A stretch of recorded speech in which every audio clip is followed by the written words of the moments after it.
Pessoal, a paz do nosso Senhor e Salvador Jesus Cristo. Pessoal, trouxe um estudo aqui, sobre o ladrão na cruz. Pessoal, por que o ladrão na cruz foi salvo? Com certeza, pessoal, vocês já ouviram pregações. O camarada está no mundo do tráfico, ele é traficante, ele é assassino, ele é estuprador, ele comete todo tipo de delito. Só que se esse camarada tomar um tiro, bater com o carro, sei lá, ele estiver à beira da morte, ficar doente, e no seu leito de morte ele confessar os seus pecados para o Senhor Jesus, ele aceitar o Senhor Jesus como seu único e eterno Salvador, está limpo. Deus apaga todas as transgressões dele e esse camarada ele é salvo. Com certeza vocês já ouviram pregações como essas e eles querem validar isso usando o texto do ladrão na cruz. Porque eles alegam, agora, se o ladrão na cruz, né, se o criminoso se arrependeu nos seus últimos momentos de vida, quando estava ali na cruz com o Senhor Jesus, então qualquer um é salvo. Você vive a vida de qualquer maneira, basta no seu leito de morte, antes de você morrer, você ainda em pensamento confessar para Deus os seus pecados e confessar o Senhor Jesus como seu único Salvador. Pronto, está limpo, está resolvido, está limpo na história, está salvo. Só que, pessoal, não é bem assim que a banda toca, tá? Não é bem assim. E eu mostrarei aqui, pelo estudo de hoje, por que o ladrão na cruz ele foi salvo. E, para começo de conversa, não foi só porque ele se arrependeu e confessou os seus pecados diante do Senhor Jesus. Não foi só por causa disso. Tem muita coisa tremenda que o ladrão na cruz aqui fez.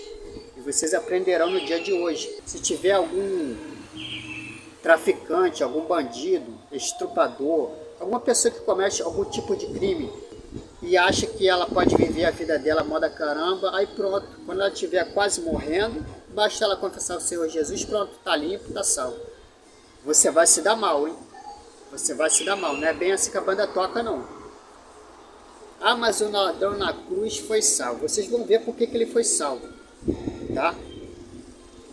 Então, tire o seu cavalinho da chuva, achando que você vai viver no mundo do tráfico, roubando, traficando, matando, trazendo todo tipo de dano para a vida das pessoas, estuprando, fazendo todo tipo de dano. E aí, quando um belo dia, quando ela estiver quase morrendo, pronto, é só me arrepender e estou salvo. Você vai se dar mal, hein? Você vai queimar no inferno. E eu irei provar aqui pela palavra. Então, sem mais delongas, eu separei aqui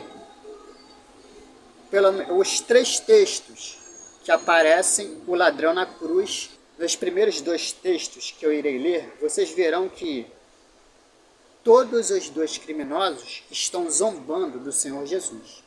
Somente no último texto você verá que um deles vai se arrepender. Então, vamos à leitura. Mateus, capítulo 27, versículos 32 ao 44.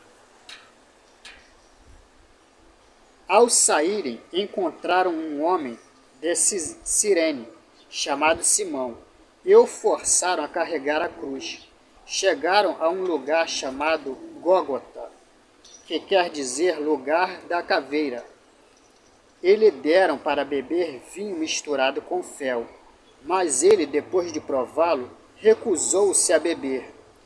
Depois de crucificarem, dividiram as roupas dele, tirando sortes. São os soldados romanos, né? Tirando sorte a respeito das roupas do Senhor Jesus. E sentando-se, vigiavam-no ali. Por cima de sua cabeça colocaram por escrito a acusação feita contra ele. 2 pontos. Aí vai estar escrito: Este é Jesus, o Rei dos Judeus. 2 ladrões foram crucificados com ele, um à sua direita e o outro à sua esquerda. Os que passavam lançavam-lhe insultos, né? Insulto ao Senhor Jesus. Balançavam a cabeça e dizendo: Você que destrói o templo eu o reedifico em 3 dias, salve-se, desça da cruz se é filho de Deus. Está tentando aí o Senhor Jesus, né? Estão todos eles endemoniados. Da mesma forma, os chefes dos sacerdotes, os mestres da lei e os líderes religiosos zombavam dele, dizendo: salvou os outros, mas não é capaz de salvar a si mesmo? E é o rei dos judeus? Desça agora da cruz e creremos nele. Ele confiou em Deus. Que Deus o salve agora. Se dele tem compaixão, pois disse: sou o filho de Deus. Igualmente insultavam os ladrões que haviam sido crucificados com ele. Então, por esse texto, vocês estão vendo que não foi somente um ladrão na cruz que está zombando do Senhor Jesus. Todos dois. Tinham 2 criminosos com o Senhor Jesus, né? No total tinham 3 pessoas na cruz. E os 2 criminosos estão zombando do Senhor Jesus. Vamos agora para um segundo texto. Então vamos para o texto de Marcos, capítulo 15. Aí, para não ficar muito grande a leitura, vou ler a partir do versículo 25, aí vou ir até o 32. Vai dizer o seguinte: eram 9 horas da manhã quando o crucificaram, e assim estava escrito a acusação contra ele, né? Estou repetindo o texto anterior.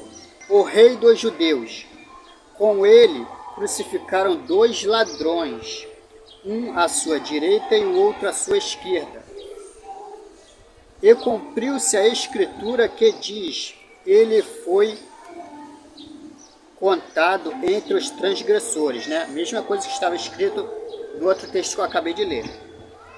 Os que passavam lançaram-lhe insultos, balançando a cabeça e dizendo: ora, você que destrói o templo e o reedifica em 3 dias, desça da cruz e salve-se a si mesmo.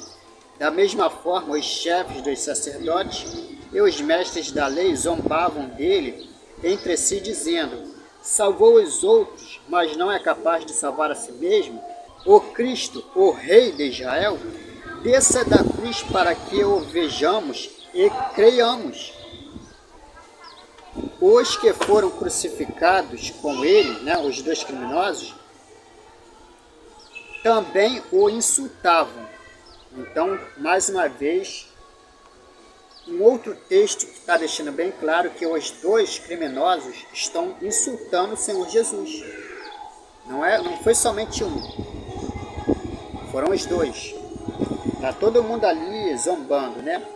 Agora vamos ver um outro texto que ele é mais esmiuçado sobre a crucificação e ele vai dar detalhes do que cada um criminoso está falando. Inclusive vai passar a fala do criminoso que se arrependeu, que é o texto que eles usam para querer defender traficante, bandido, todo tipo de marginal e qualquer um que vive no seu pecado, que se tiver no seu leito de morte confessar o Senhor Jesus, é salvo.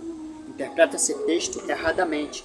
E por isso muitos têm ido para o inferno por causa dessa pregação errada, mal interpretada do texto, a respeito do ladrão na cruz. Então vamos para o último texto. O último texto, pessoal, que fala a respeito do ladrão na cruz, de forma mais específica, mais detalhada, se encontra em Lucas, capítulo 23, versículos 39 ao 43. Vai dizer assim: um dos criminosos que ali estavam dependurados lançava-lhe insultos. É a fala do que não se arrependeu, que estava zombando, um dos que estavam zombando do Senhor Jesus. Aí ele vai dizer: você não é o Cristo? Salve-se a si mesmo e a nós. Aí agora é a fala do outro criminoso que se arrependeu, né? Ele estava zombando, debochando junto com esse que está zombando de Jesus e com os fariseus, né? Toda a corja ali que estava zombando, mas em determinado momento ele se arrepende. Aí ele vai defender o Senhor Jesus e vai confessar os seus pecados diante do Senhor Jesus. Aí ele vai dizer: mas o outro criminoso o repreendeu, dizendo: você não teme a Deus, nem estando sobre a mesma sentença? Nós estamos sendo punidos com justiça, porque estamos recebendo o que os nossos atos merecem. Mas este homem não cometeu nenhum mal. Então ele disse, agora o criminoso que se arrependeu, né? Ele vai se dirigir não mais ao outro criminoso que está junto com ele vai se dirigir ao próprio Senhor Jesus. Aí ele vai dizer, então ele disse, Jesus, lembra-te de mim quando entrares no teu reino. Jesus lhe respondeu, eu lhe garanto que, ou em verdade vos digo que, hoje mesmo estarás comigo no paraíso. Inclusive, outra heresia, muitos usam esse texto aqui, do Senhor Jesus dizendo que o ladrão na cruz estaria com ele no paraíso, dizendo para aquela pregação errada, né? A pessoa que morre crendo no Senhor Jesus, ela vai para o céu. Tem estudos aqui no canal falando sobre a pós-morte, tanto os que creem no Senhor Jesus, como os que negam Ele, mostrando para onde vai as almas das pessoas que morrem. E eu provando pela palavra que a pessoa que morre, ela não vai para o céu, inclusive as pessoas que creem no Senhor Jesus, elas vão para o Hades, mundo dos mortos, que é uma cadeia espiritual debaixo da terra, e que lá no Hades é separado em 3 compartimentos, seio de Abraão, lugar de tormento, e o Tártaro, que é no mais profundo abismo. Mas essas pessoas que pregam que o Senhor Jesus, que a pessoa que morre crendo no Senhor Jesus, ela vai para o céu, um dos textos que elas usam é esse, o Senhor Jesus dizendo para o ladrão na cruz, em verdade vos digo que hoje mesmo estarás comigo no paraíso. Dizendo que esse paraíso aqui é o céu, mas não é o seio de Abraão que está no Hades, debaixo da terra. Mas esse é um outro assunto, não é o caso do assunto que eu estou trazendo hoje. Tem estudos no canal que já fala sobre isso. Então vamos voltar na fala do criminoso que se arrependeu e vamos esmiuçar a fala dele e vamos ver por que o ladrão na cruz foi salvo. E que além dele ser salvo, ele será ressuscitado na primeira ressurreição, junto com os eleitos, no toque da 7ª trombeta, isto é, na segunda vinda do Senhor Jesus. Ele será rei e sacerdote. Mas, enfim, vamos esmiuçar aqui o texto. Mas o outro criminoso o repreendeu, dizendo, é o que se arrependeu, vai dizer para o que está zombando, você não teme a Deus, nem estando sobre a mesma sentença? Então, pessoal, por que ele foi salvo? Pessoal, que sentença que esses criminosos receberam de Pilatos? Sabemos que foi morrer crucificado. E se Deus, se Jeová é somente o Pai, os testemunhos de Jeová pregam, né, que Jeová é só o Pai, que Jesus não é Jeová, logo, Jeová, Deus, tinha que estar ali recebendo a mesma sentença que esses criminosos, que é de morrer crucificado. Porque ele está dizendo, ó, você não teme a Deus, né? Você não teme a Jeová, nem estando sob a mesma sentença. Que sentença é essa? Morrer crucificado. Então ele está dizendo que o próprio Deus, o próprio Jeová, o próprio Deus Altíssimo, Criador dos céus e da terra, o Todo-Poderoso, o Senhor Deus Todo-Poderoso, recebeu a mesma sentença que eles. Que sentença é essa? Morrer crucificado. E quem que está ali na cruz junto com eles? O Senhor Jesus. Então quando ele está dizendo, você não teme a Deus, você não teme a Jeová, você não teme ao Todo-Poderoso, nem estando sob a mesma sentença, ele está dizendo que o Todo-Poderoso, o Jeová, o Criador dos céus e da terra, o Eterno, é o próprio Jesus. Entenderam?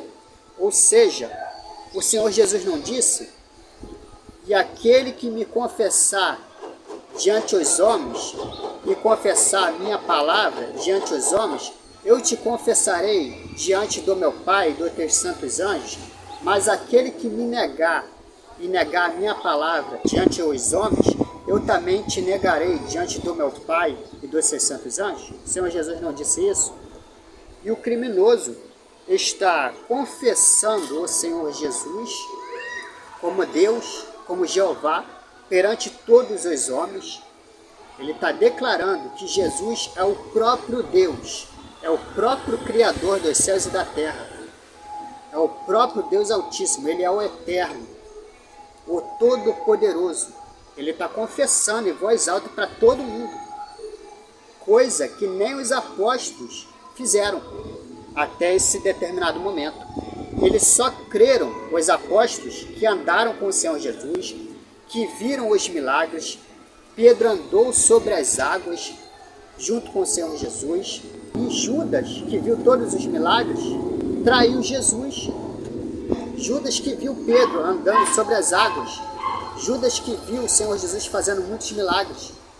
Nem assim foi capaz dele, o coração dele ser aquebrantado e ele parar de ter tanto amor ao dinheiro, né? Porque Judas traiu Jesus, por quê? Porque ele teve mais amor ao dinheiro do que ao próprio Deus. E a palavra diz o quê? Amarás o teu Deus com toda a tua força, com todo o teu entendimento. Ele amou a Deus? Ele amou o Senhor Jesus com toda a tua força, com todo o teu entendimento? Não. Ele amou mais o dinheiro. Judas teve amor mais o dinheiro do que ao Senhor Jesus. E Pedro andou sobre as águas, mas mesmo assim negou o Senhor Jesus. Ele não tinha dito lá na mesa, quando estava todo mundo reunido, que ele, onde o Senhor Jesus ele fosse, ele iria, que ele iria ser capaz de morrer pelo Senhor Jesus. E Pedro não morreu pelo Senhor Jesus? Morreu. Mas para isso acontecer, e os demais apóstolos também, estar dispostos a morrer pelo Senhor Jesus, eles tiveram o quê? Que ver o Senhor Jesus Cristo ressurreto, com o corpo glorificado. Aí sim eles estavam dispostos a dar a vida pelo Senhor Jesus. Creram que Ele é o Todo-Poderoso, o Deus Altíssimo, e fizeram assim um excelente ministério. Mas antes, eles não estavam dispostos a morrer pelo Senhor Jesus. Tanto é que eles fugiram. O Senhor Jesus não disse que estava se cumprindo a profecia? Ferirá o pastor e as ovelhas se dispersarão. Quando feriram Cristo, as ovelhas, que eram os apóstolos, todo mundo fugiu, deixou o Senhor Jesus sozinho. Não estava profetizado isso na lei, nos salmos dos profetas? Estava se cumprindo toda a profecia. Agora, pessoal, para provar que o que eu disse é verdade a respeito dos apóstolos que negaram o Senhor Jesus antes dele ter morrido na cruz, eu separei alguns textos aqui. Lucas capítulo 22, versículos 1 ao 6. Estava se aproximando a festa dos pães sem fermento, chamado Páscoa, e os chefes dos sacerdotes e os mestres da lei estavam procurando um meio de matar Jesus, mas tinham medo do povo. Então Satanás, preste atenção, então Satanás entrou em Judas, chamado Iscariotes, um dos 12. Então você vê que o próprio diabo entrou em Judas para usar ele. Por que Satanás entrou no próprio apóstolo, ungido por Deus? Porque ele deu lugar ao diabo. A palavra de Deus não diz que o diabo anda ao nosso derredor procurando a quem possa tragar? Então, quando a gente dá lugar ao diabo, é isso que ele faz. Entra em nós e ele passa a operar em nós. Não importa, embora o próprio apóstolo ser escolhido a dedo pelo próprio Senhor Jesus, qualquer pessoa que dá lugar ao diabo, ele será usado pelo diabo. Então vamos lá. Judas dirigiu-se aos chefes dos sacerdotes e aos oficiais da guarda do templo e tratou com eles como lhes poderia entregar Jesus. É o próprio diabo agindo por meio de Judas aqui, né? A proposta muito os alegrou. Ele consentiu e ficou esperando uma oportunidade para lhes entregar Jesus quando a multidão não estivesse presente.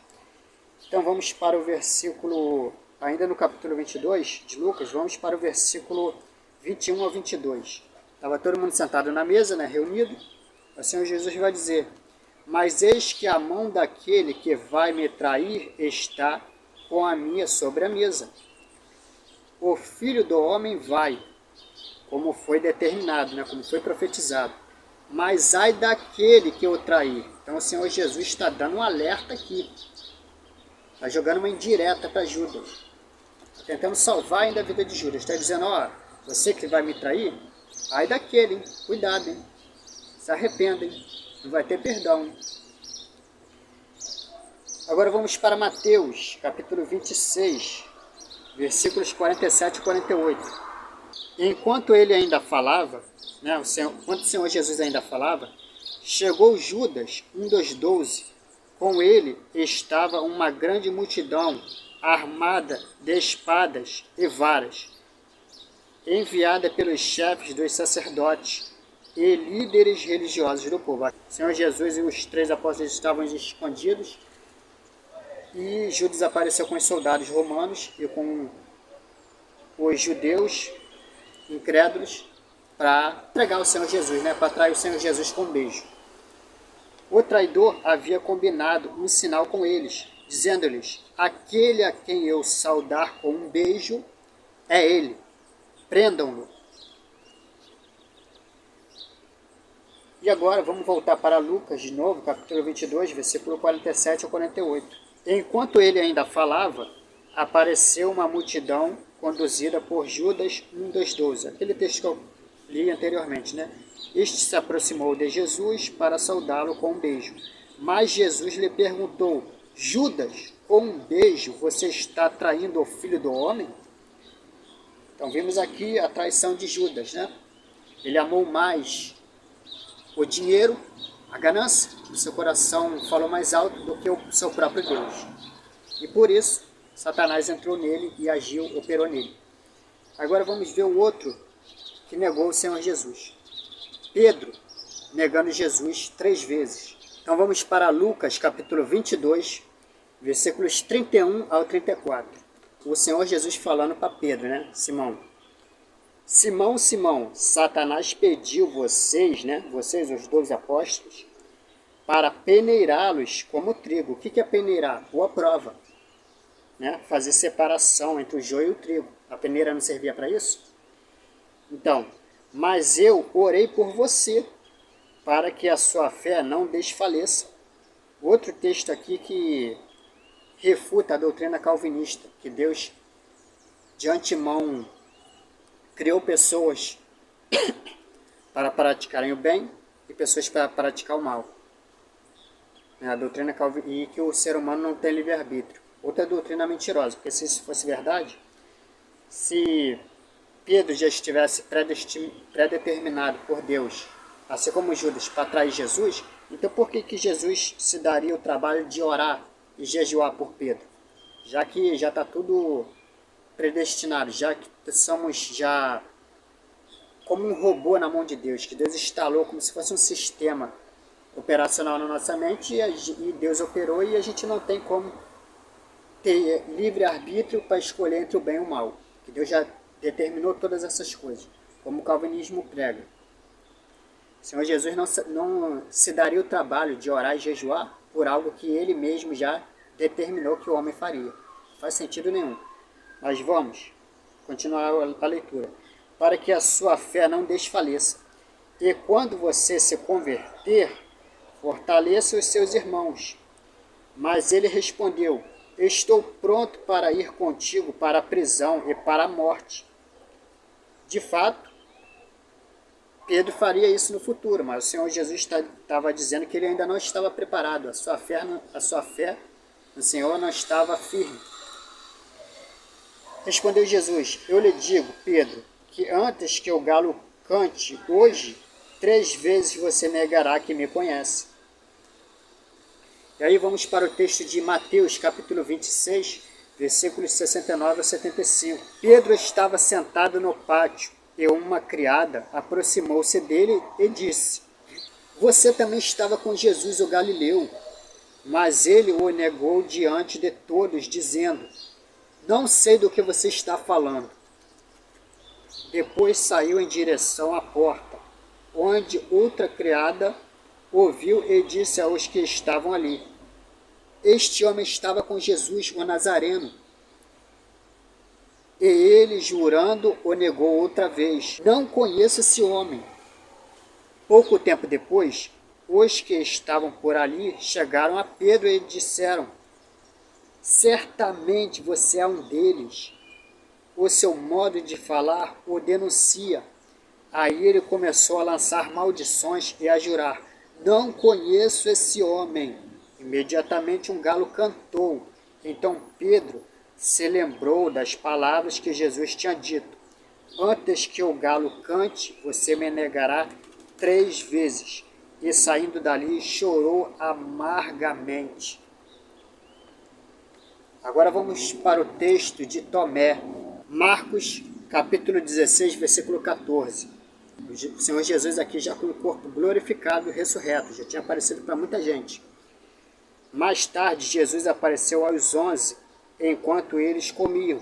Censurou-lhes a incredulidade e a dureza de coração, porque não acreditaram nos que o que tinham visto depois de ressurreto. Então vamos para o texto de João, capítulo 20, versículo 24, que agora vai falar de Tomé. Tomé, chamado Dídimo, um dos 12, não estava com os discípulos quando Jesus apareceu. Os outros discípulos lhe disseram: vimos o Senhor. Mas ele lhes disse, é Tomé aqui falando, após ouvir a declaração, dos apóstolos, e inclusive de Maria, que viu o Senhor Jesus: se eu não vir as marcas dos pregos nas suas mãos, não colocar o meu dedo onde estavam os pregos e não puser a minha mão no seu lado, não crerei. Então ele está deixando bem claro que ele precisa ver para crer. Ele tem que, enquanto ele não vê, enquanto ele não colocar a mão, não testificar que de fato, com seus próprios olhos e impondo as mãos sobre o Senhor Jesus, ele não vai crer. Está deixando bem claro. Uma semana mais tarde, os seus discípulos estavam outra vez ali, e Tomé com eles, continuando incrédulo. Apesar de estarem trancadas as portas, Jesus entrou, pôs-se no meio deles e disse: paz seja com vocês. E Jesus disse a Tomé, então Jesus já foi direto a Tomé, direto ao ponto: coloque o seu dedo aqui, veja as minhas mãos, estenda a mão e coloque-a no meu lado. Pare de duvidar e creia. Aí agora é sim que ele vai dizer: disse-lhe Tomé, Senhor meu e Deus meu. Então Jesus lhe disse: porque me viu, você creu? Felizes os que não viram e creram. Nós, Então Tomé, ele teve que ver com seus próprios olhos e colocar as mãos sobre as feridas do Senhor Jesus para ver que o Senhor Jesus ressuscitou, que ele estava com o corpo glorificado, de carne e osso, porém com o corpo glorificado, ressurreto. Só assim ele passou a crer. Só assim ele estava disposto a confessar o Senhor Jesus perante todos e sofrer todas as consequências por causa disso, por causa desse testemunho, inclusive ser morto. Mas até então ele não estava crendo. Vimos aqui pelo texto que, obviamente, o Senhor Jesus não morreu ainda, ele está ali na cruz, junto com eles, e o ladrão na cruz não andou com o Senhor Jesus, não viu os milagres, não viu as pregações de Jesus, mas, no entanto, ele conseguiu enxergar em Cristo coisas que nem os apóstolos conseguiram, que é confessar o Senhor Jesus como seu único e eterno Salvador, como seu Deus, como o Criador dos céus e da terra. E isso não é critério fundamental para ser salvo? Mas olha só que tremendo, o ladrão na cruz não viu nenhum milagre do Senhor Jesus, não andou com ele. O ladrão na cruz não foi discípulo de Jesus, não viu seus milagres, mas no entanto ele falou coisas mais tremendas que todos aqueles que comeram, beberam, andaram com o próprio Cristo, foram testemunha ocular dos seus milagres.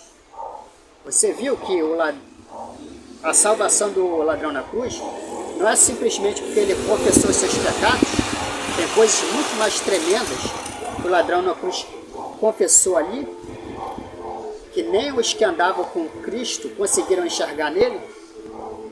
Então, essa pregação de que você vive de qualquer jeito, aí quando você estiver à beira da morte, você confessa o seu pecado a Jesus e se arrepende, você é salvo? Não é bem por aí não, tá? Não é bem por aí não. Mais pra frente eu vou ler texto que vai falar a respeito da salvação. Mas vamos continuar lendo. Mas o outro criminoso o repreendeu dizendo, você não teme a Deus, né, confessando Jesus como Deus, nem estando sob a mesma sentença. Aí ele continua, nós estamos sendo punidos com justiça. Ele está falando, ó, eu e você, criminoso, nós merecemos estar aqui. Nós não valemos porcaria nenhuma. Nós cometemos toda sorte de crime durante nossas vidas. Mas ele não. Esse que está conosco não. Ele é inocente. Ele não devia estar aqui. Além dele ser o todo-poderoso Deus, o Criador dos céus e da terra, o Eterno, ele se fez carne por nós, ele não cometeu nenhum pecado. Ele está aqui, não era nem para ele estar aqui. Nós sim, nós merecemos. Isso não é atributo principal para a salvação? Confessar os nossos pecados diante de Deus? E confessar que o Senhor Jesus nunca pecou? Ele não está fazendo isso? Nós estamos sendo punidos com justiça, porque estamos recebendo o que os nossos atos merecem. Mas este homem não cometeu nenhum mal. Outro texto que os testemunhos de Jeová, por exemplo, usam para dizer que o Senhor Jesus não é Deus. Só porque ele se fez carne, ele não é Deus, ele não é o Todo-Poderoso. Porque eles vão dizer aqui, ó, o criminoso está falando que Jesus é homem. Mas esse texto aqui ele é muito bem explicado em Filipenses, capítulo 2, versículos 5 ou 6. Por que que o criminoso está dizendo que ele é Deus, que o Senhor Jesus é Deus, e por que que ele está dizendo que o Senhor Jesus é homem? Ou seja, que Jesus é metade Deus e metade homem. E isso, nada disso tira a divindade do Senhor Jesus. Nada disso tira o fato de que ele é o Todo-Poderoso, o Eterno, o Deus Altíssimo. Mas os testemunhos de Jeová não conseguem enxergar. Então vamos para o texto de Filipenses, capítulo 2, versículos 5 ao 6, que vai explicar por que, embora o criminoso tenha confessado o Senhor Jesus como Deus, ele está dizendo que o Senhor Jesus ele também é homem. E que ele não está de forma nenhuma negando a divindade do Senhor Jesus. Vamos para esse texto. Então, em Filipenses capítulo 2, versículos 5 a 8, vai deixar bem claro por que o Senhor Jesus, embora sendo Deus, ele é chamado de homem, o Filho do Homem. Seja a atitude de vocês a mesma de Cristo Jesus, que, embora sendo Deus, não considerou que o ser igual a Deus, o que é o ser igual a Deus? É o ser com os mesmos atributos da divindade do Pai. Ou seja, é Deus como o Pai é. Ele é o Todo-Poderoso, o Senhor Deus Todo-Poderoso, assim como o Pai é. Ele é eterno, assim como o Pai é. Por quê? Porque ele tem os mesmos atributos da divindade que o Pai tem. Tem estudos aqui no canal sobre os atributos da divindade de Deus, provando que o Senhor Jesus... Por que o Senhor Jesus é Deus, assim como o Pai é? Mas enfim, mas esvaziou-se a si mesmo, vindo a ser servo, tornando-se semelhante aos homens, né? Ou seja, ele se fez carne. E sendo encontrado em forma humana, humilhou-se a si mesmo, e foi obediente até a morte, e morte de cruz. Então deixa bem claro que por que o Senhor Jesus, embora ser Deus, o Todo-Poderoso, o Eterno, ele é chamado de homem, o Filho do Homem? Porque ele sempre existiu com o Pai em espírito, mas em determinado momento ele se fez carne. O Pai derramou do Espírito sobre Maria e gerou o Senhor Jesus no ventre de Maria e ele se fez carne. Nada disso anula o fato de que ele é o Todo-Poderoso, ele é Criador dos céus e da terra. Ele simplesmente assumiu uma forma humana. E nada isso tira a divindade de Jesus. Entenderam? Depois de ter lido esse texto de Filipenses, vou ler o texto de João, capítulo 18, versículo 36 a 37. Vai dizer o seguinte: disse Jesus, o meu reino não é deste mundo. Se fosse, os meus servos lutariam para impedir que os judeus me prendesse. Mas agora o meu reino não é daqui. Então preste atenção. O Senhor Jesus não está dizendo que o reino dele não é deste mundo, no sentido que nós que cremos no Senhor Jesus vamos morrer, a gente vai lá para o céu, e aí o reino de Deus vai ser só lá no céu, e todo mundo vai ficar lá no céu alegremente a vida inteira. Não é isso que ele está dizendo. Como muitas igrejas pregam que o Senhor Jesus Cristo vai vir, vai destruir toda a terra, e o reino de Deus vai ser lá no céu. Isso daí é uma mentirada. Vamos esquadrinhar o texto. O Senhor Jesus está dizendo, o meu reino não é deste mundo. Pessoal, quando ele está falando não é deste mundo, ele não está falando da terra propriamente dita. Porque se fosse assim, não diz lá em Gênesis que a terra, lá no tempo de Noé, acabou em água, acabou no dilúvio? Pessoal, a gente vive aonde? Não vive na terra? Mas no texto bíblico não está dizendo que a terra acabou em água? Quando diz que a terra acabou em água e que lá em Apocalipse a terra vai acabar em fogo, pessoal, está dizendo a palavra terra no sentido de as doutrinas, o reinado que está sobre a terra. Entendeu? Homens ímpios, leis ímpias que estão operando sobre a terra. Tudo isso vai ser varrido, assim como no tempo de Noé, o que imperava eram as pessoas malignas, que estavam nas trevas, existiam até gigantes. Anjos caídos vieram, largaram a sua habitação no céu, se fizeram uma imagem de ser humano e fizeram sexo com mulheres e corromperam toda a terra, ensinaram todo tipo de maldade, e homens se corromperam. Foi achado justo somente Noé e sua família, no total 8. E aí Deus varreu no dilúvio todo aquele povo. Por isso que diz que a terra acabou em água. A terra acabou em água é o sistema maligno que estava operando naquela geração de Noé, foi varrido. Não é a terra propriamente dita que acabou. Porque se fosse a terra, não era nem para a gente estar aqui. Então quando diz que a terra vai acabar em fogo, é que as pessoas ímpias que estarão operando aqui na terra serão varridas, assim como foi no tempo de Noé. Então quando o Senhor Jesus está dizendo, o meu reino não é deste mundo, significa que o reinado de Cristo, as doutrinas, o ensino, não está operando sobre este mundo. As leis, as doutrinas, os estatutos de Deus não está condizente com o que está agindo aqui na terra no tempo de agora, nem no tempo futuro. E aí ele diz, se fosse, se o reino dele fosse deste mundo, os meus servos lutariam para impedir que os judeus me prendessem. Aí ele continua, mas agora o meu reino não é daqui. Por que está falando não, mas agora? Porque haverá o tempo que vai ser, o reino de Deus vai ser, o reino dos céus vai descer sobre a terra e ele irá imperar sobre todas as nações lá do Monte Sião, lá em Israel. E aí, quando ele diz que se o reino dele fosse deste mundo, os meus servos lutariam para impedir que os judeus me prendessem, ou me matassem, ele está se referindo a Joel, capítulo 2, versículos 2 ao 11. A profecia que Joel lançou, que vai dizer o seguinte, lá para o tempo do fim, sobre as duas testemunhas, que uma porção do povo judeu, uma porção do povo gentil convertido no Evangelho de Cristo. Isso são duas testemunhas, não são duas pessoas literais. A igreja glorificada, junto com Cristo, eliminando o reino do anticristo, que vai se levantar no futuro. Aí vai dizer o seguinte, isso daqui é a igreja glorificada. É dia de trevas e de escuridão, dia de nuvens e negridão. Assim como a luz da aurora se estende pelos montes, um grande e poderoso exército se aproxima, como nunca antes se viu, nem jamais verá nas gerações futuras. Esse grande e poderoso exército que se aproxima é a igreja glorificada, que vai vir junto com Cristo nas nuvens, vai guerrear contra o reino do anticristo lá no rio Eufrates. Deus não disse lá em Apocalipse que vai secar o rio Eufrates?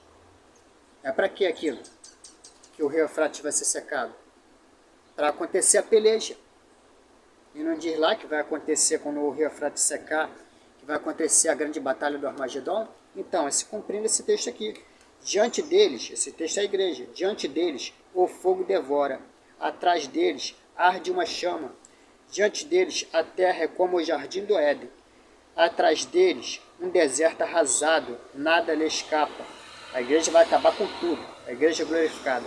Eles têm a aparência de cavalos, como cavalaria, atacam galopando, com um barulho semelhante ao de carros, saltam sobre os cumes dos montes, como um fogo crepitante que consome o restolho, como um exército poderoso em posição de combate. Diante deles, povos se contorcem angustiados, todos os rostos ficam pálidos de medo. Eles atacam como guerreiros, escalam muralhas como soldados, todos marcham em linha, sem desviar-se do curso, não empurram uns aos outros, cada um marcha sempre em frente. Avança por entre os dardos, sem desfazer a formação. Lançam-se sobre as cidades, correm ao longo da muralha, sobem nas casas como ladrões. Preste atenção, a vida do Senhor Jesus não será como ladrão? Sobem nas casas como ladrões, entram pelas janelas, é o que a igreja fará. Diante deles a terra treme, os céus estremecem, o sol e a lua escurecem. Não diz lá, o Senhor Jesus não disse? Que o sol, a lua e as estrelas escurecerão? E as estrelas param de brilhar. O Senhor levanta a sua voz à frente do seu exército. O Senhor é quem que é? O Senhor Jesus. Como é grande o seu exército, a igreja glorificada. Como são poderosos os que obedecem às suas ordens. Como é grande o dia do Senhor. Batalha do Armagedon aqui. Como será terrível, quem poderá suportá-lo? Como será terrível para os ímpios, não para a igreja. A igreja vai estar gloriosa, guerreando junto com Cristo. É claro que nessa batalha haverão nações restantes, que serão regidas pela igreja. Então vamos voltar lá para o texto. Então ele disse, ele quem?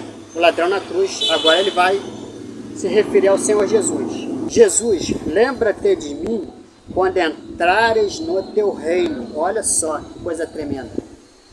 Olha só que escatologia que esse ladrão na cruz está dando para nós.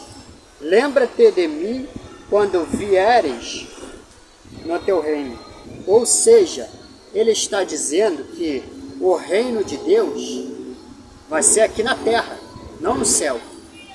Ele está falando, ó, Senhor Jesus, quando chegar o tempo da sua segunda vinda, lembra-te de mim, não me deixa lá confinado lá no Hades, não, lá no mundo dos mortos, não.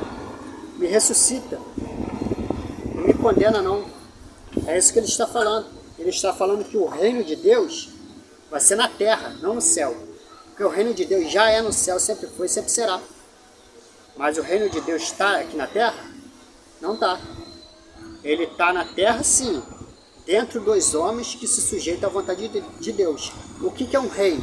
Quando os homens se sujeitam às leis do rei. São todos os homens que se sujeitam à lei de Deus? Não. São todos os homens que vivem de acordo com a lei de Deus? Não. Então o reino de Deus está na terra? Não. Agora, no reino dos céus, os anjos se sujeitam às leis de Deus? Alguém tem dúvida a respeito de quem é Deus lá no céu? Não tem. Existe anjo ateu lá no céu? Tem dúvidas a respeito do Pai e do Filho? Não tem. No reino dos céus, todo mundo não se sujeita às leis, aos estatutos de Deus? Se sujeita. Mas na terra se sujeita? Não. Não existe ateu aqui na terra? Não existe pessoas incrédulas aqui na terra? Não existe assassinos aqui na terra? Existe. Essas coisas existirão no reino do Messias? Não.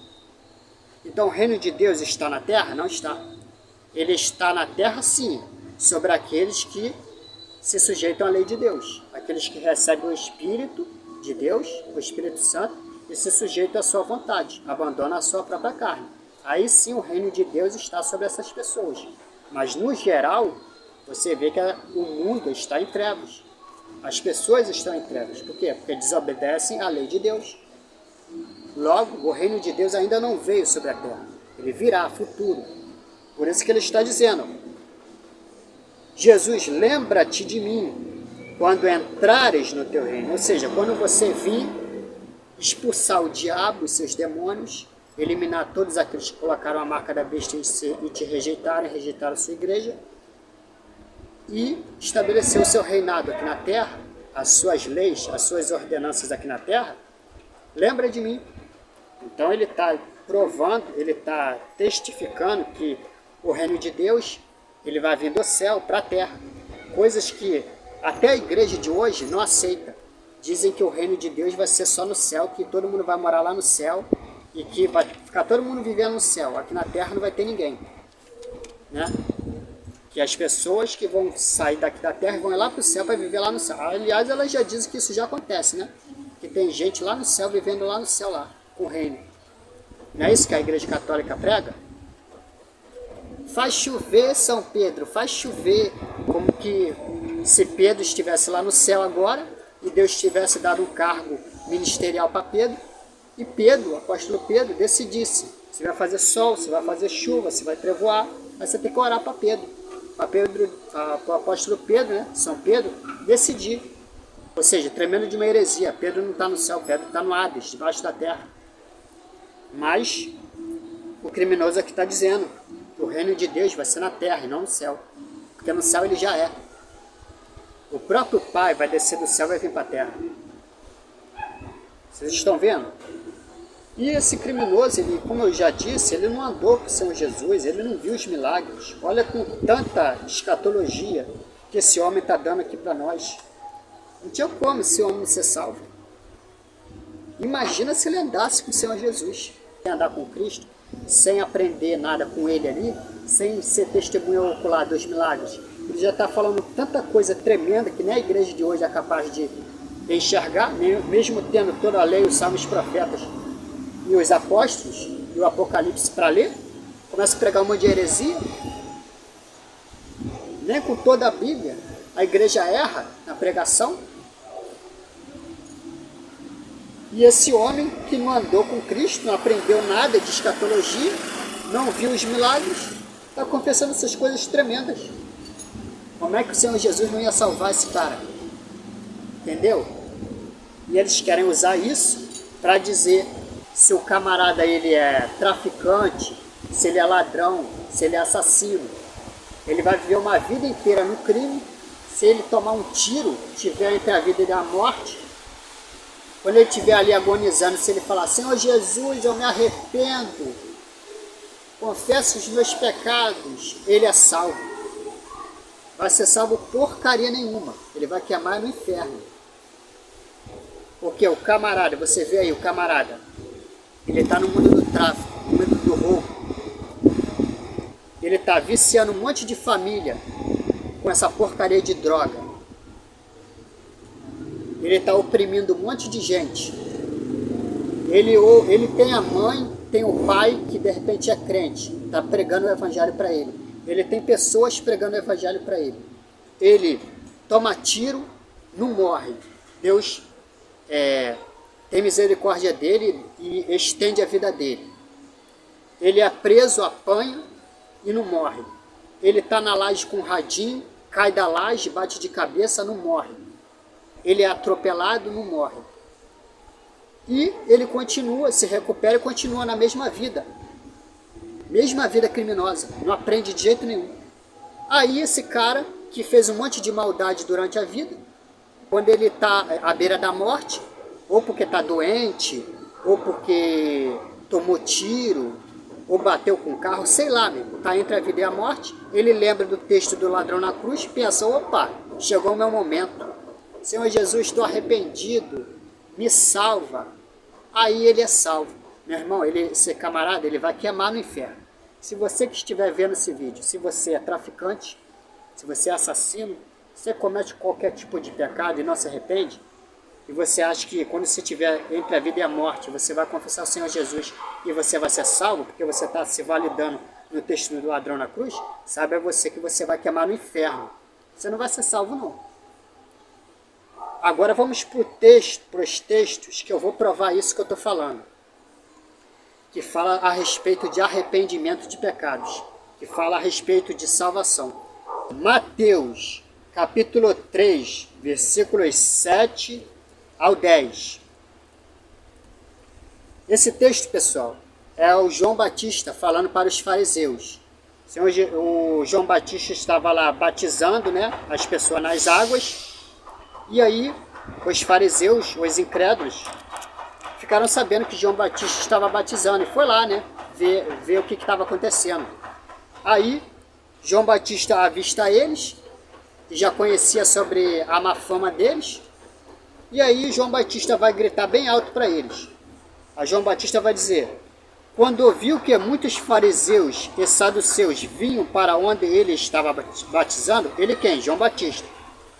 Para onde ele estava batizando, disse-lhes, é João Batista dizendo para os fariseus e saduceus: raça de víboras, quem lhes deu a ideia de fugir da ira que se aproxima, ou da ira vindoura? Que ira vindoura é essa? É o lago de fogo e enxofre. João Batista está dizendo, ó, quem disse que vocês vão fugir do lago de fogo e enxofre? Quem colocou essa ideia maluca na cabeça de vocês? Aí aqui ele vai explicar por que eles vão para o lago de fogo e enxofre, e vai explicar, se eles não quisessem ir para o lago de fogo e enxofre, para o inferno, o que eles deveriam fazer e o que nós também devemos fazer. Aí ele vai dizer: deem frutos que mostrem o arrependimento. Ó, deem frutos. O Senhor Jesus não disse? E pelos frutos os reconhecerão? O que é fruto na palavra de Deus? É obras. Praticar obras que manifestem o seu arrependimento de pecados. Ou seja, a pessoa que ela roubava, ela está no tráfico ou ela rouba, se ela de fato está arrependida, o que ela deve fazer? Qual é o fruto? Abandonar essa vida, arranjar um trabalho honesto e viver honestamente. Isso é praticar a obra, é mostrar na prática para Deus que ela está arrependida. É não mais praticar aquelas coisas erradas. Isso é praticar obras de arrependimento. É o camarada que roubava, se arrependeu, parou de roubar, arranjou um trabalho, ele traficava, parou de traficar, arranjou um trabalho honesto e vive a sua vida honestamente. Se ele perseverar assim até o fim, tem outras coisas também, né? Ele vai ser salvo. Ou o camarada que botava chifre na mulher, ou a mulher botava chifre no marido, ele ouviu o evangelho, se arrependeu, largou a amante e está vivendo uma vida sendo leal à sua esposa, sendo um bom marido, ou a mulher sendo uma boa esposa. Se ela perseverar até o fim, embora ele já tenha traído a mulher, se ele se arrepender, ser fiel à esposa, o pecado dele está limpo, ele está salvo, ele está limpo na história, ele vai ser salvo. Mas se ele continuar no pecado, ele não vai ser salvo, não adianta. Ou a pessoa está no homossexualismo, ela é homossexual, tem um relacionamento, esse homem com outro homem, ou uma mulher com outra mulher, ou ele é um travesti, ele ouve o evangelho, se arrepende, o travesti volta, né, a ser homem novamente, o que ele sempre foi, ou essa mulher volta a ser mulher, o que ela sempre foi, abandona aquele relacionamento homossexual, ainda que ele fique solteiro para sempre, ou ela fique solteira para sempre, mas não pratica mais obras homossexuais, se ela perseverar até o fim, até a morte, ela vai ser salva. Embora ele pode ter sido travesti, pode ter tido um relacionamento homossexual, se ele abandonar essas práticas, ou ela, vai ser salvo. Mas se ficar temando, não vai ser salvo. Não adianta dizer que ama a Deus, que tem amor a Deus, não adianta. Se ficar vivendo no pecado, não vai ser salvo. Entenderam? Então, ele está dizendo aqui, ó, deem fruto que mostre o arrependimento. Então, é para dar fruto. O que é dar fruto? Eu acabei de explicar. A pessoa vivia praticando um determinado pecado, ela abandona esse pecado e pratica obras de justiça para ser salvo. Então, obras são sim importantes para a nossa salvação. Tem pregadores que pregam que não, né? É somente você levanta a mão, aceita o Senhor Jesus como seu único salvador, pronto, está salvo. Não é bem assim que a banda toca, não. Hein? Tem outros, né? O calvinismo prega que salvação não se perde. Uma vez salvo, salvo para sempre. Outra doutrina maligna. Salvação se perde sim. Não é à toa que o Senhor Jesus disse, e aquele que perseverar até o fim o que é? Até a tua morte, e perseverar até o fim o que é? Perseverar lutando contra o pecado, perseverar praticando obras de justiça. Aquele que perseverar até o fim, fazendo isso, vai ser salvo. Entenderam? Não pensem que vocês podem dizer a si mesmos, Abraão é nosso pai. Pois eu lhes digo que destas pedras Deus pode fazer surgir filhos a Abraão. O machado já está posto à raiz das árvores. As árvores aqui é o ser humano, né? São as pessoas. E toda árvore, né? Todas as pessoas que não der bom fruto, será cortado e lançado ao fogo. Fogo o quê? É ser condenado, ao lago de fogo e enxofre. Por que isso vai acontecer? Porque ela não deu bons frutos. Ou seja, ela não foi praticante de boas obras, que manifestou o arrependimento dela. Então, pessoal, é só crer para ser salvo? Não é. É só dizer, Senhor Jesus, eu me arrependo, eu aceito o Senhor Jesus como meu único Salvador. Eu creio que o Pai te enviou para todo aquele que nele crê não pereça, mas tenha vida eterna. Pronto, sou salvo. É só isso? Não é. Tem que esse crer é você manifestar essa crença por meio de obras. E após eu ter lido esse texto de Mateus capítulo 7, versículo 8, que é o João Batista falando para os fariseus e saduceus a respeito de praticar obras que manifestam o seu arrependimento, eu irei estar lendo Tiago capítulo 2, versículos 20 ao 26, que fala sobre esse tema também. Insensato, quer certificar-se de que a fé sem obras é inútil? Não foi Abraão, nosso antepassado, justificado por obras, quando ofereceu seu filho Isaque sobre o altar? Você pode ver que tanto a fé como as obras estavam atuando juntas, e a fé foi aperfeiçoada pelas obras. Cumpriu-se assim a escritura que diz, Abraão creu em Deus, e isso foi-lhe creditado como justiça, e ele foi chamado amigo de Deus. Vejam que uma pessoa é justificada por obras. De novo. Vejam que uma pessoa é justificada, ou seja, salva, por obras, e não apenas pela fé. Caso semelhante é o de Raabe, né, a prostituta Raabe. Não foi ela justificada pelas obras quando aconselhou os espias e os fez sair por outro caminho? Assim como o corpo sem espírito está morto, também a fé sem obras está morta. Então, Tiago foi bem claro. Eu não sei por que as pessoas distorcem a palavra de Deus, dizendo que você não precisa de obras para ser salvo, que estamos no Evangelho da Graça. Esse evangelho perturbado aí, né? Vamos voltar para Mateus capítulo 7, versículos 18 ao 20. A árvore boa não pode dar frutos ruins, Senhor Jesus falando. Nem a árvore ruim pode dar frutos bons. Toda árvore que não produz bons frutos é cortada e lançada ao fogo. Cortada aqui é o quê? Entrar na segunda morte, né? Julgamento, e ser lançado ao fogo, o quê? Ser condenado ao lago de fogo e enxofre. Assim, pelos seus frutos, frutos é o quê? São obras. Vocês os reconhecerão. Nem todo aquele que me diz Senhor, Senhor, entrará no reino dos céus, mas apenas aquele que faz a vontade de meu Pai que está nos céus. Então viram, pessoal, como é que as obras são sim importantes para a nossa salvação? Não é somente levantar a mãozinha e dizer que crê no Senhor Jesus, que arrependeu de seus pecados. Você tem que confessar sim os seus pecados, mas tem que manifestar isso por meio de obras. Ou seja, arrependimento de pecados, como João Batista disse, como Tiago disse, como o próprio Senhor Jesus está dizendo aqui. Agora eu quero dizer para você que é pregador, evangelista, que prega essa besteira, que usa o texto a respeito do ladrão na cruz para dizer que se o camarada está no tráfico, ou está no roubo, ou está cometendo qualquer tipo de pecado, que ela viveu uma vida inteira de pecado, mas se ela estiver agonizando entre a vida e a morte, ela confessar o Senhor Jesus como seu único Salvador, pronto, está limpo, está liberado, está salvo. Não está salvo porcaria nenhuma. É lógico, tem sim exceções que essa pessoa pode ser salva. Qual é a exceção? Essa pessoa não ouviu o Evangelho. Essa pessoa, de repente, é um camarada que ele é novo, ele é jovem, ele está ali na idade ali da rebeldia, ali da sua juventude, e aí vem alguém, arrebata ele para o mal, vamos ali roubar, vamos ali traficar, e aí esse cara ali está na rebeldia, e aí ele tomou um tiro, ou bateu de carro e morreu, né? Mas antes de morrer ele confessou o Senhor Jesus.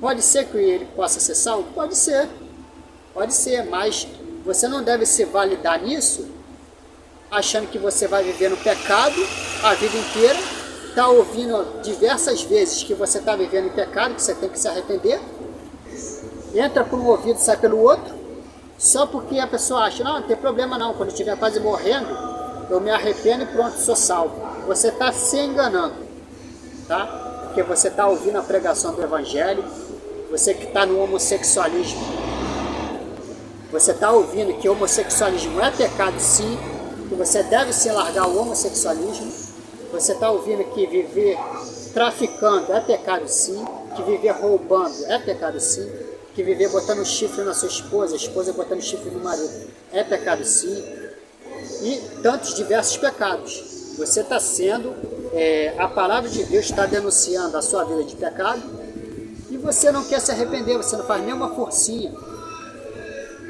vive a vida naquela, como diz aquela música, deixa a vida me levar, a vida leva eu, vai vivendo de qualquer jeito, e acha, está se validando que quando estiver quase morrendo, vai fazer igual o ladrão na cruz, vai confessar os seus pecados diante de Deus, vai confessar o Senhor Jesus como seu único Salvador, pronto, está limpo na história, está salvo. Você vai se dar mal, você vai queimar no inferno. E pessoas que pregam esse tipo de besteira para o povo, olha que o apóstolo Tiago tem a dizer para você. Tiago capítulo 3, versículo 1. Essa mensagem agora é para você, pregador, que prega essa heresia para as pessoas, levando assim muitas pessoas para o inferno, porque você está querendo agradar as pessoas, não está querendo agradar a Deus, pregando uma heresia dessa. E com essa pregação mentirosa, você está arrastando muitas pessoas, não para o reino de Deus, mas para o inferno. E você também vai junto. Meus irmãos, não sejam muitos de vocês mestres, pois vocês sabem que nós, os que ensinamos, seremos julgados com maior rigor. Ó, com maior rigor. Porque o nosso galardão não será maior perante as outras pessoas, nós que pregamos, que ensinamos, será. Então, o rigor no julgamento também será maior para nós. Você não quer um galardão maior? O julgamento também vai ser assim, ó, Deus vai passar a régua para ver o que você tem pregado e como você tem vivido a sua vida. Os pregadores. Vai ser um rigor maior do que as demais pessoas que não têm um ministério, não pregam o Evangelho.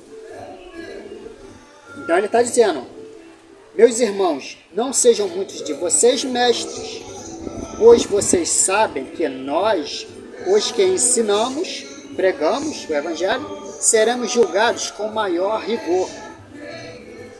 Entenderam? Então ele está dando um alerta aqui. Não é, se você não tem essa responsabilidade no que você anda pregando, então nem prega. Não queira muitos de vocês serem mestres. Não prega. Se santifica, vive uma vida buscando santificação, arrependimento de pecados, mas não prega. Se você não tem responsabilidade com aquilo que você ensina, se você não revê aquilo que você tem pregado, se está correto ou não, se você não tem humildade de se consertar quando você vê que está pregando errado, então nem prega, meu filho, porque a lambada vai vir sobre aqueles que pregam. Tiago está sendo bem claro, e Tiago vai ser um daqueles que vão julgar a igreja. Os 12 apóstolos vão julgar a igreja. Se você não sabe, fique sabendo.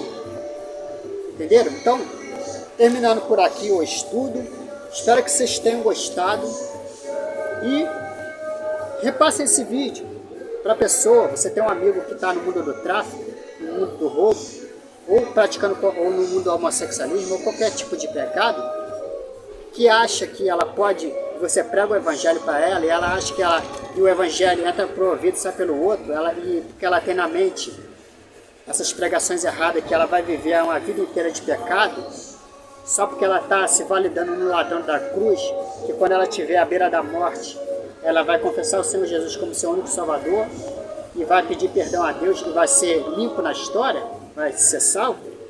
Mostre esse vídeo para ela que não é bem assim que a banda toca. Ela tem que manifestar obras, praticar obras que manifestem seu arrependimento. O arrependimento de pecados é crucial para a salvação de qualquer pessoa, sendo ela evangelista ou não. Qualquer pessoa. Entenderam? Então, mostre esse vídeo para essa pessoa que está com o coração endurecido. Então, vou ficando por aqui e até a próxima.